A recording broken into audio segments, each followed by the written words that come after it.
Pembangunan industri kereta api terbesar se-Indonesia di Banyuwangi resmi dimulai.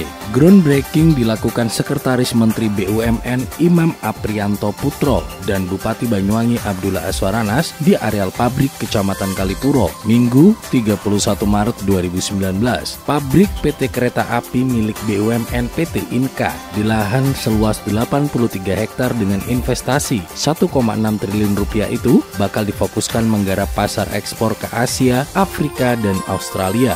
Imam Apriyanto mengatakan pabrik tersebut membawa teknologi terbaru hasil kolaborasi dengan Stadler Rail Group, salah satu perusahaan kereta api terbesar dunia. Pabrik baru tersebut bakal menghasilkan hingga 4 gerbong kereta perharinya, jauh lebih besar dibandingkan pabrik Inka di Madiun yang hanya menghasilkan 1 kereta perharinya.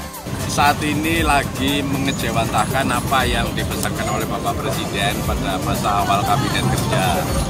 Pak Presiden dulu meminta agar BUMN itu tumbuh besar, kuat, dan lincah. Kemudian BUMN itu diminta untuk bersinergi dalam rangka untuk efisiensi. Nah, ini wujud karena Inka sudah berapa lama di Madiun, Pak? Sejak 81. Jadi sejak tahun 81 sulit untuk bisa mengembangkan wilayahnya dan punya banyak market yang harus dipenuhi oleh Inka. Kebetulan PT PN 12 punya lahan dan dibeli oleh Inka yang bisa dijadikan untuk pengembangan untuk bisa Inka memenuhi market. Dan ini akan lebih banyak difokuskan untuk kebutuhan ekspor produksi yang akan dibangun di Banyuwangi ini. 83 hektar ya Pak Budi ya. Dan ini kontraktornya Adikarya BUMN juga, kreditnya juga dari perbankan Himbara.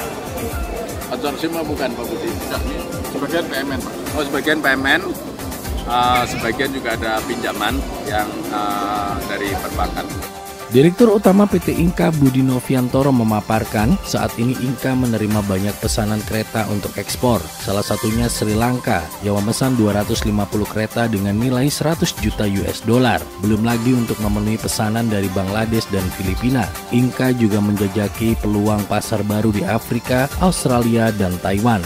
Inka akan merekrut kurang lebih sebanyak 2.000 pekerja lokal. Sebagian akan dikirim magang 3 bulan di Swiss sembari menunggu proses pembangunan pabrik. Inka berkolaborasi dengan Pemkab Banyuwangi membuka jurusan perkereta-apian di Politeknik Negeri Banyuwangi dan sejumlah SMK. Ya, nanti kalau produksi minimal 2.000 orang.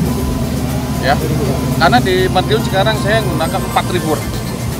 Ya, jadi ini kemudian 2.000 orang dulu ya. Itu tenaga SMK atau SMK boleh, kemudian juga di D3 juga kita butuhkan, termasuk engineer juga kita butuhkan. Bupati Aswaranas mengatakan Banyuwangi menyambut Inka dalam kerangka pengembangan sektor pariwisata atau tourism, perdagangan atau trade, dan investasi atau investment. Adapun terkait investment, kehadiran Inka memperkuat Banyuwangi sebagai destinasi investasi yang prospektif. Ini bukan soal semata-mata lapangan pekerjaan, tapi dengan adanya pabrik ini ada multiplier effect yang didapat oleh daerah ini. Apalagi sejak awal grand design-nya bukan semata-mata lapangan pekerjaan pabrik, tapi ada edukasi. Dan kami senang karena BUMN mengakomodasi usulan daerah untuk membangun seperti museum. Sehingga fungsi pabrik ini bukan hanya memproduksi kereta api, tapi ada fungsi sejarah yang nanti diedukasi buat anak-anak. Dan mungkin ke depan lebih anak-anak kita akan paham kepada mass transportation seperti kereta. Karena selama ini anak lebih senang ke mobil. Karena nggak ada yang ngajarin bahwa kereta itu ternyata manfaatnya nyaman, enak, dan oke. Nah, maka oleh karena itu ini sebenarnya mendasar.